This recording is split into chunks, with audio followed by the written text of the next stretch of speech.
Et puis notez que le président de l'Assemblée nationale informe les honorables députés que la commission des lois, des affaires administratives et des droits de l'homme procédera demain, mercredi 4 novembre 2015, à l'audition du ministre de la fonction publique, de la réforme administrative et de la modernisation des cadres juridiques et institutionnels. Ce sera à partir de 9h30 sur notamment les textes suivants. Le projet de loi portant ratification de l'ordonnance numéro 25/PR/2015 du 11 août 2015 portant modification de l'article 35 de la loi numéro 20/2005 du 3 janvier 2006 et fixant les règles de création, d'organisation et de gestion de l'État. Également le projet de loi portant ratification de l'ordonnance numéro 24/PR/2015 du 11 août 2015 portant modification et suppression de certaines dispositions de l'ordonnance numéro 13/PR/2010 du 25 février 2010 et portant statut particulier des personnels des forces de police nationale.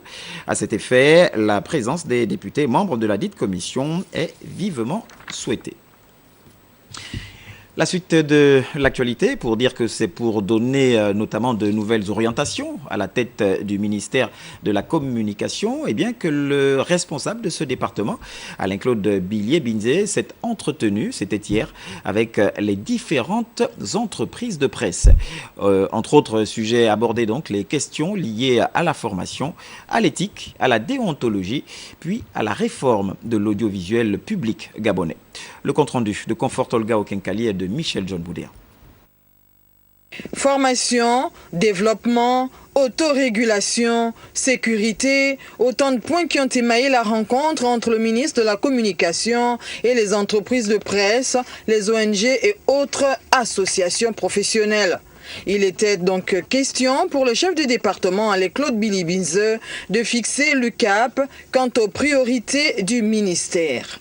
J'entends faire en sorte que ces acteurs soient impliqués dans la définition des missions qui sont les nôtres, en ce qui concerne l'accompagnement avec les médias et notamment la presse libre.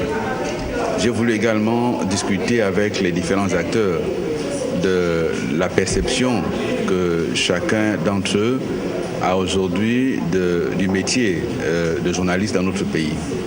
Vous savez que nous sommes dans un état de droit, une démocratie, et nous entendons renforcer la liberté de la presse, la liberté d'opinion. Indiquer le calendrier de travail avant d'échanger avec les partenaires qui ont loué cette initiative. Dans le contenu même de nos échanges, le ministre a eu à se prononcer également sur des points très intéressants pour le développement de notre secteur d'activité, entre autres la responsabilisation des acteurs du secteur, entre autres la formation.